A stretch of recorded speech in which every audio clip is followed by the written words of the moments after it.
The first rays of sunlight peeked through the tall windows of the old courthouse, painting stripes across the polished marble floors. Michael, a man in his early 30s with kind eyes and a gentle smile, pushed his heavy cart along the quiet hallways.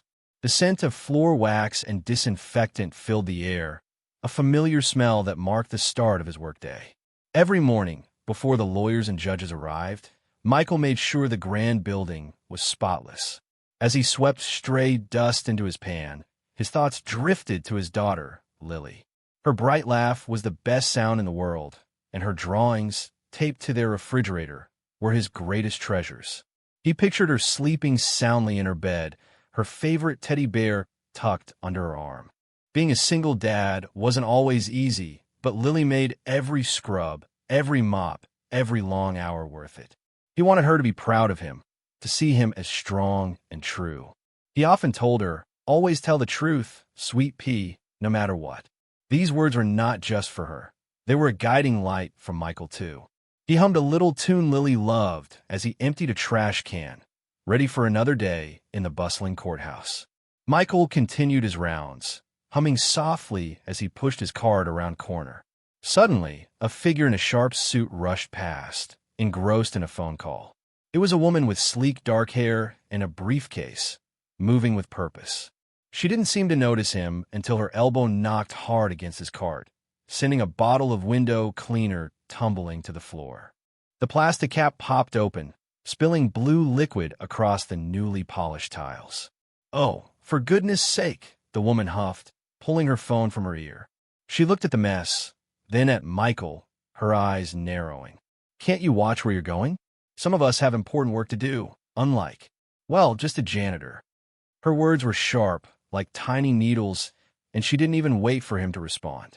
She just tossed her head, stepped around the spilled cleaner, and continued down the hall, her high heels clicking loudly. Michael felt a hot flush creep up his neck. Just a janitor. The words echoed in his ears, making him feel small and invisible.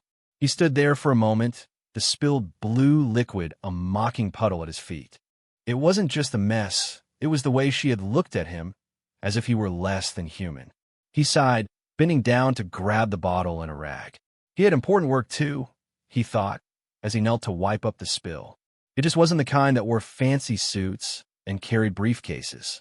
The sting of Ms. Albright's words lingered, but Michael pushed it away. He had a job to do, and dwelling on unkindness wouldn't make the courthouse any cleaner.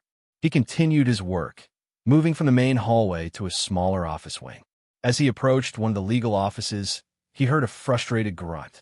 Peeking around the doorframe, he saw Ms. Albright again.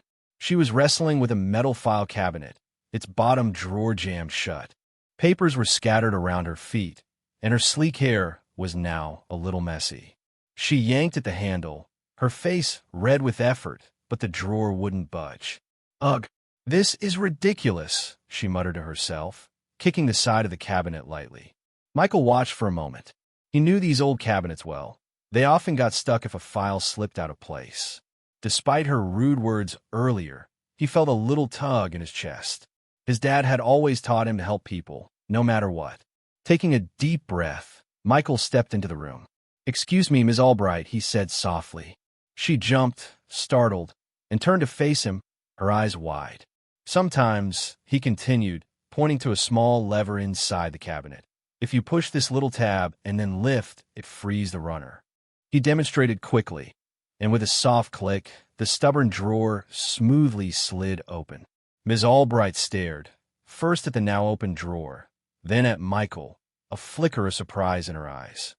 "Oh," she said, a little breathlessly. "Thank you." Michael just nodded, offered a small smile, and quietly went back to his cleaning duties. The day moved on, and Michael was almost done with his shift. He was gathering his cleaning supplies in a back room when a court officer suddenly appeared. "Mr. Miller?" the officer asked, looking a little confused to find him in his work clothes. Michael nodded, surprised. "Yes, that's me. The judge needs you in courtroom 3, the officer said, his voice urgent. "Right away. You're being called to testify." Michael's heart gave a sudden thump. Testify? He was just a custodian. He couldn't remember seeing anything important. Not really. He followed the officer, his mind racing. What could he possibly know that a judge would need to hear? As they entered the courtroom, a hush fell over the room. Everyone turned to look. Lawyers, jury members, and even the judge looked surprised to see a man in a simple uniform being led to the witness stand. The prosecuting attorney, a stern-faced woman, stood up. "Your Honor, we have one final witness to call. Michael Miller." A murmur went through the room. Michael felt his cheeks grow warm as he walked toward the stand, the wooden floorboards creaking under his worn work shoes. He glanced around and, to his shock, saw Ms. Albright sitting at a table, her eyes wide with surprise. She was clearly one of the lawyers on the case. What a day, Michael thought, as he raised his hand to swear an oath. He still had no idea why he was there. The judge's voice, deep and serious, asked Michael to state his full name. Michael's throat felt dry, and his voice came out a little shaky as he answered. He sat on the witness stand, feeling like every eye in the room was fixed on him. The high ceiling seemed to press down, and the quiet hum of the air conditioner felt louder than usual. He usually moved through these rooms unseen, a part of the background, but now he was the center of attention. His gaze swept across the faces of the jury, then to the lawyers' tables. His eyes met Ms. Albright's. She wasn't looking at him with the same scornful look as before. Instead, her expression was a mix of curiosity and something he couldn't quite name. Still, her intense stare made his palms sweat. He remembered her words, "just a janitor," and a wave of nervousness washed over him. Could he really speak clearly and truthfully under all these eyes? He thought of Lily and how he always told her to be brave. He took a slow, deep breath, trying to calm the butterflies fluttering in his stomach. He had to be brave for her and for himself. The prosecuting attorney began to ask Michael about what he had seen that morning. She asked about a particular hallway, a brief moment he had witnessed between two people. Michael started to explain, his voice still a little shaky. But as he spoke, he pictured Lily's face, her innocent eyes looking up at him, trusting him. He remembered his own words to her, "Always tell the truth, sweet pea, no matter what." Suddenly, a calm settled over him.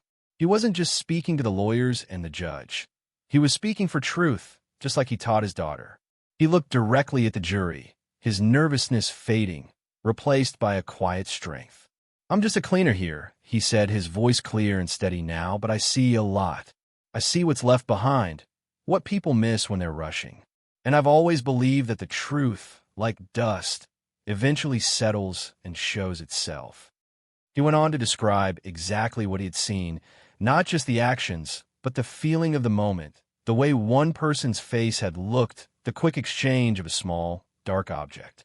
He spoke not just of facts, but of the deeper meaning of honesty.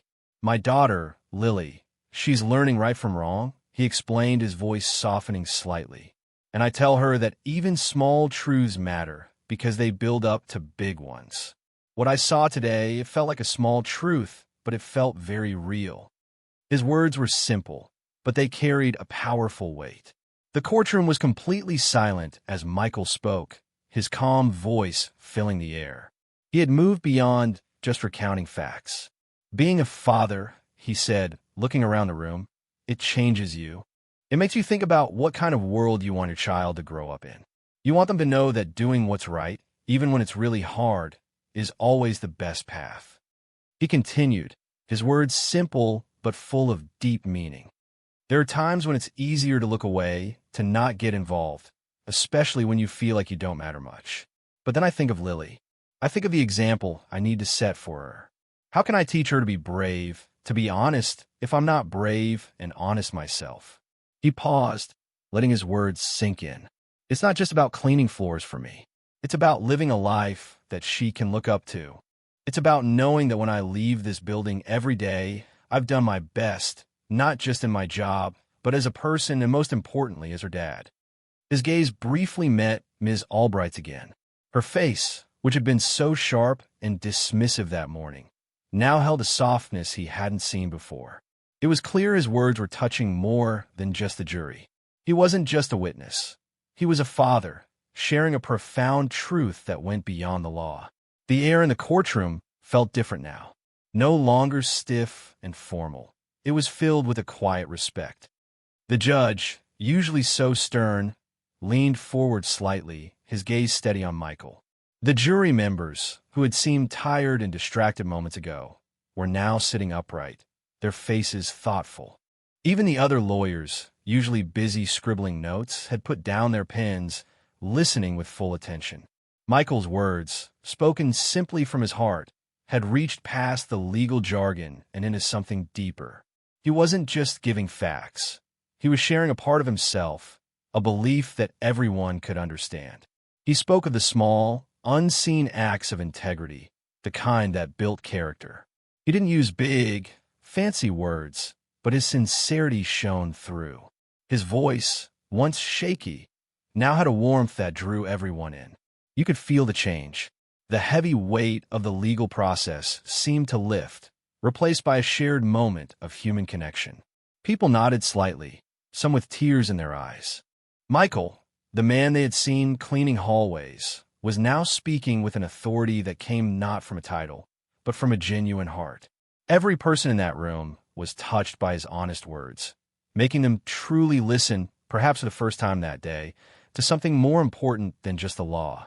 As Michael finished speaking, the courtroom remained hushed for a long moment. He looked toward Ms. Albright again, this time without the earlier nervousness. Her sharp, businesslike face had completely changed. The frown lines were gone, replaced by a thoughtful, almost soft expression. Her eyes, which had once dismissed him, now held a deep respect. She wasn't looking at just a janitor anymore. She was seeing Michael Miller, a man of integrity, a devoted father, and a person whose words carried more weight than many of the legal arguments she heard daily. A faint blush crept onto her cheeks, perhaps from embarrassment, remembering her rude words from that morning. She shifted in her seat, avoiding his gaze for a moment, then looked back, a silent apology in her eyes. It was clear that Michael's simple, honest testimony had broken through her lawyer's armor. She had seen him fix a cabinet, but now she had heard him speak from his soul, and that was a far more powerful act. The judgment in her eyes had melted away, replaced by a quiet admiration for the man she had so carelessly insulted. The silence that followed Michael's testimony was unlike any other in that courtroom. It was a thoughtful, heavy silence, filled with the weight of his honest words. The judge cleared his throat, but his usual stern demeanor had softened. He looked at Michael with a gaze that held both understanding and a deep appreciation for the simple truth he had spoken. It was clear that Michael's heartfelt message had resonated deeply. The jury members, who had listened so intently, now exchanged quiet glances. Some nodded slowly, others dabbed at their eyes. Michael's story wasn't just about a moment he witnessed. It was about the bigger picture of right and wrong, of duty and love. His sincerity had cut through the complex legal arguments, giving them a fresh, human perspective on the case. They weren't just weighing evidence anymore. They were considering the value of honesty and the impact of personal choices, seen through the eyes of a father. It was evident that Michael's testimony had shifted the entire mood and understanding of the trial. His simple, yet profound words had opened their minds, allowing them to look beyond the cold facts and see the heart of the matter.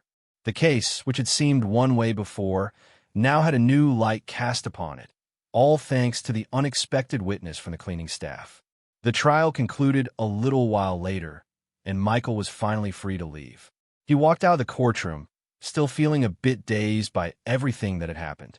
He was heading for the staff exit, ready to go home to Lily, when he heard a voice call his name. "Michael? Mr. Miller, wait." He turned to see Ms. Albright hurrying towards him, her briefcase clutched in her hand. She looked less like a fierce lawyer now and more like someone who had something important to say. Her usually confident stride was a little hesitant.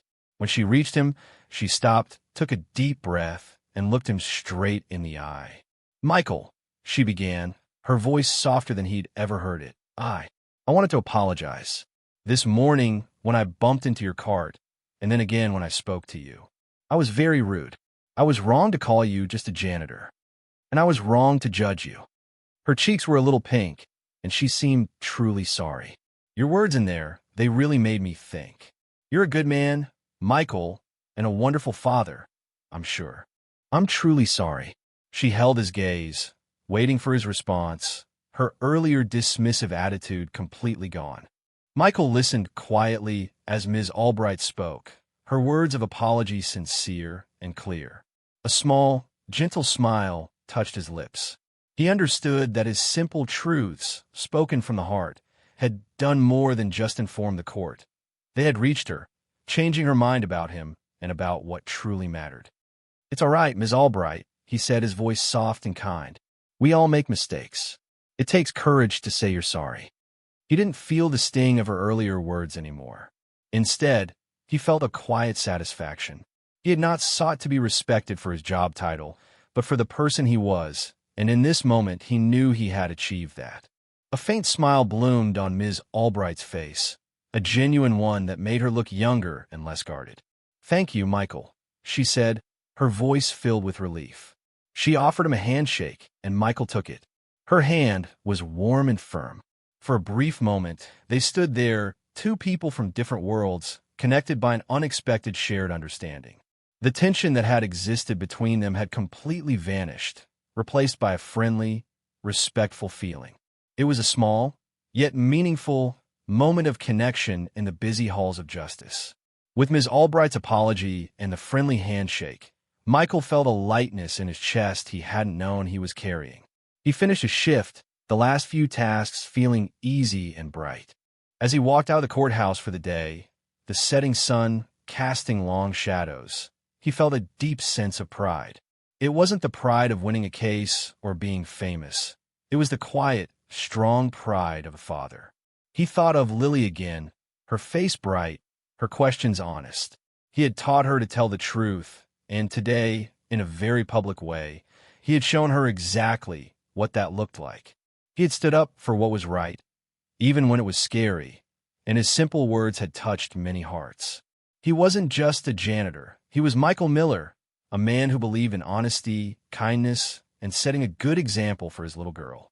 He pictured himself telling Lily about his day, maybe leaving out the rude parts, but focusing on how important it was to speak your truth. He knew she would listen with wide eyes, proud of her dad. A warm feeling spread through him as he imagined her smile. He quickened his step, eager to get home, knowing he had made a difference, not just in a courtroom, but in the most important way, as a loving, honest father.